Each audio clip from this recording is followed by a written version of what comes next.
Tariff पर America और Japan के बीच बातचीत शुरू हो गई है। ट्रंप ने जापान के प्रधानमंत्री शिगेरू इशिबा से बात की है।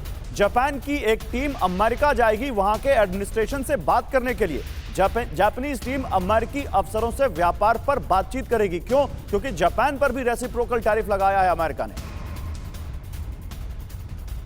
टैरिफ वॉर की क्योंकि हम यहां पर बात कर रहे हैं, तो जिस तरीके से चौंकाने वाली बातें इसमें सामने आई हैं, इंफॉर्मेशन वॉल पर एक डिटेल आपके सामने रख रही हूं, जहां पर रूस और नॉर्थ कोरिया और अमेरिका के दुश्मन ये जो माने जाते हैं, इन दोनों देशों पर अमेरिका ने टैरिफ नहीं लगाया है। इसकी आखिर वजह क्या है? क्योंकि यहां पहले देखिए 2022 से अमेरिका के आर्थिक प्रतिबंध को लेकर तो जिस तरीके से फैसले आते थे, नॉर्थ कोरिया की यहां जिस तरीके से गौरव हम बात कर रहे हैं, तो दशकों से अमेरिका के आर्थिक प्रतिबंध इस पर रहे हैं। लेकिन आज के हालात में यूएस और नॉर्थ कोरिया का व्यापार भी करीब करीब शून्य है। ये एक्चुअल फैक्ट है। और 2024 में यूएस और रूस में महज 28,700 करोड़ का ट्रेड हुआ है। एक चीज क्लियर कर दे अपने व्यूअर्स को, ये हम रूस की बात कर रहे हैं यहाँ पर, और यहाँ पर नॉर्थ कोरिया की बात कर रहे हैं। ये रूस है, ये नॉर्थ कोरिया। एग्जैक्टली, यहाँ रूस की बात हो रही है और नॉर्थ कोरिया की जो करंट सिनेरियो है उसमें इन्हीं दुश्मन देशों पर नजर थी और उसमें फैक्ट्स हमने इंफॉर्मेशन वॉल पर गौरव अभी बिल्कुल। तो रूस और नॉर्थ कोरिया के लिए ट्रंप का नरम रुख है, या कहें कि क्योंकि व्यापारी नहीं है तो नरम और क्या रुख रखेंगे वहां पर टैरिफ का। अमेरिका का मकसद क्या है? अमेरिका की सामरिक और कूटनीतिक रणनीति का हिस्सा यहां पर है ये पूरा टैरिफ का ये पूरा मामला। ट्रंप का ध्यान बड़ी व्यापारिक साझेदारी पर है। ट्रंप क्योंकि अब बिजनेसमैन भी हैं, ट्रंप की कोशिश है कि नया वर्ल्ड ऑर्डर बनाया जाए और जैसे अमेरिका की सुप्रीमेसी को हाल फिलहाल में चैलेंज मिला है, वो चैलेंज खत्म करें।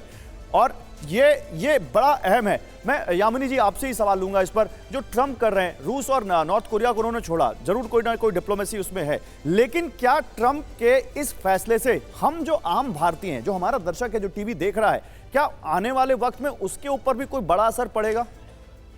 जी देखिए, उन्होंने किन देशों को छोड़ा या किन देशों को रखा, वो उनकी फॉरेन पॉलिसी पे डिपेंडेंट है। और ख़ास तौर पे रूस की बात करें तो पहले ही यूक्रेन वॉर चल रही है और वहाँ पे जियोपॉलिटिकल कॉन्फ्लिक्ट्स, चाहे आप रेड सी पे अटैक्स की बात करें ईरान के हौती के द्वारा या किसी और चीज़ की बात करें, जियोपॉलिटिकल टेंशन्स काफ़ी ज़्यादा हैं।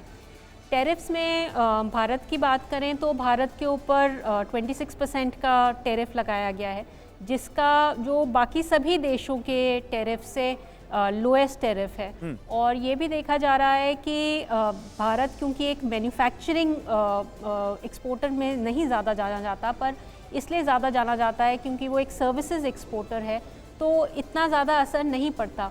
और जो बाकी के गुड्स हैं जैसे जेम्स एंड ज्वेलरी है, वो एक ऐसे गुड्स हैं जैसे सिगरेट्स होती हैं, उनमें ख़ास तौर पे अगर आप देखें तो जो ज़रूरत है उसी पे वो खरीदे जाते हैं। तो उन गुड्स के ऊपर हम ज़्यादातर देखेंगे कि कंटिन्यूड डिमांड रहेगी।